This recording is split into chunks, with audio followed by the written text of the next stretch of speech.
Welcome to the channel. Thank you everyone for tuning in. Today we are going to be looking at the latest offering from the brand formerly known as IXDAO, then known as IXDAO, and finally, through the wisdom of the watch community, we arrive at 9DAO.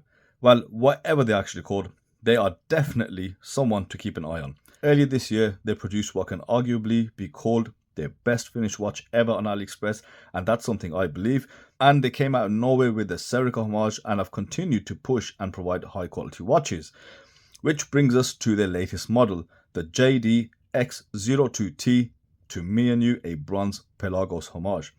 I do believe this is the first of its kind on AliExpress, and it is nice to see something different. They've homaged a very popular watch, made a photocopy with a titanium version, and now they have something slightly different, using bronze, adding in a PT5000, along with a sapphire crystal loomed ceramic bezel inset and 200 meters of water resistance. They have also included fitted solid bronze end links, which allow you to fit a straight end strap of your choice, as long as it is 21 millimeters. I know, awkward, right? But you can get them. Now, I actually do really rate 9DAO because they're also showing technical skill or willing to pay a watchmaker to modify the PT5000 movement. This is the second watch where I've seen them remove the date position from the watch. They removed it in the titanium version and also with this one. Now, it isn't perfect though. Due to it being a mod of some kind, it's a little glitchy.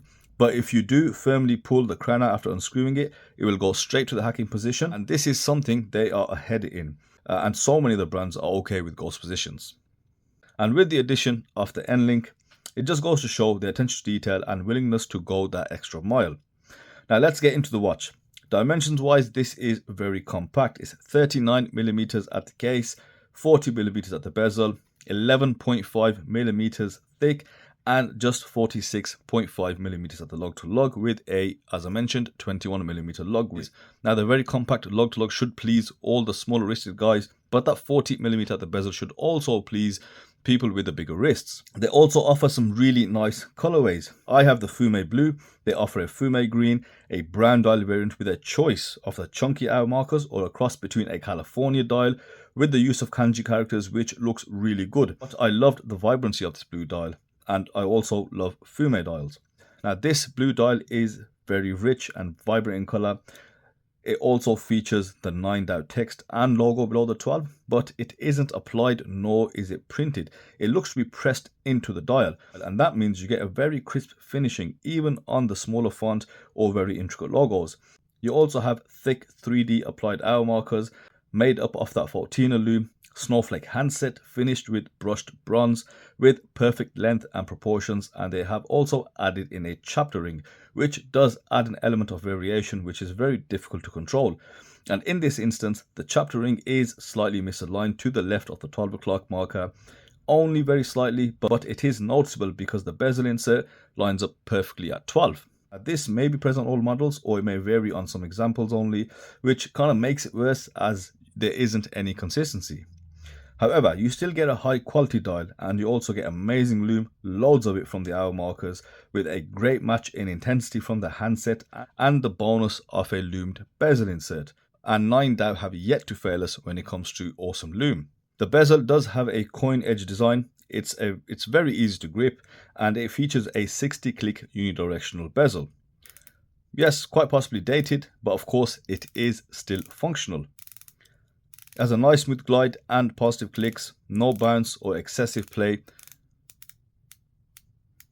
Just a very slight tolerance either way, which isn't really an issue because it does line up at the 12. The crystal is also high quality as it has a rounded edge on the crystal, and I've been seeing more of this from few other brands, and it does give a really nice finished edge with little or no protrusion. But one thing with this particular one, it has unparalleled clarity on that dial. You have next to no glare on this watch, and just that crispness allowing you to see just that dial so clear does look really good. Bronze cases are very unique. There is a whole cult of bronze watch enthusiasts who aggressively patina their watches into something very antique. Now personally, when I used to have bronze watches, I wouldn't do anything extra to force the oxidization. I would just leave them and kind of appreciate that subtle mottling you get after a while. Now this bronze is still quite bright, and it is the copper base because of the deeper reddish hue that you can see. Now you can also get aluminium infused bronze, which looks a lot more like brass, and we saw those from brands like Heimdallr a few years ago. Now, because this bronze is still quite fresh, you can see the subtle soft brushing on the lugs and the sides of the case, and you can also see the bevel that has been carved along the sides of the case, but it has been brushed in the opposing direction to the rest of the case, so it can be nicely distinguished. It's got nice clean lines and very good build quality. There's no sharp edges, just a slight point to the tips of those lugs. The end link is also brushed nicely and it fits perfectly between the lugs. The crown is also a nice size. It's been well machined, has nice large splines, and it does give you a good grip, and it also has a nice smooth screw down action. The case back is steel and it is brushed with some specifications on the back, and it does have a very low profile case back. It doesn't stick out as much, which is what gives the watch its 11.5mm thickness along with that low profile sapphire crystal.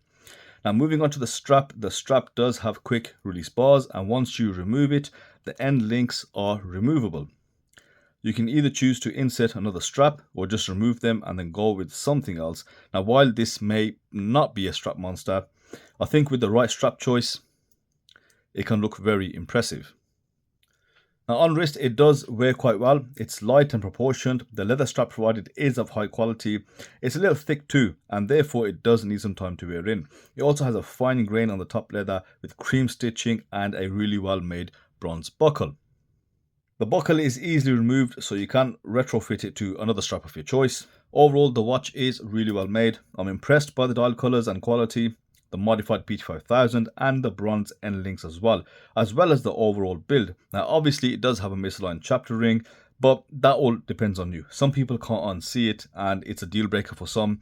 For me, I get over these really quickly because I own a bunch of Seiko watches. Now, all of this does come in a very reasonable price of around £200, and currently you can get £20 off on your order from their store. Now let's hear your thoughts on this particular version.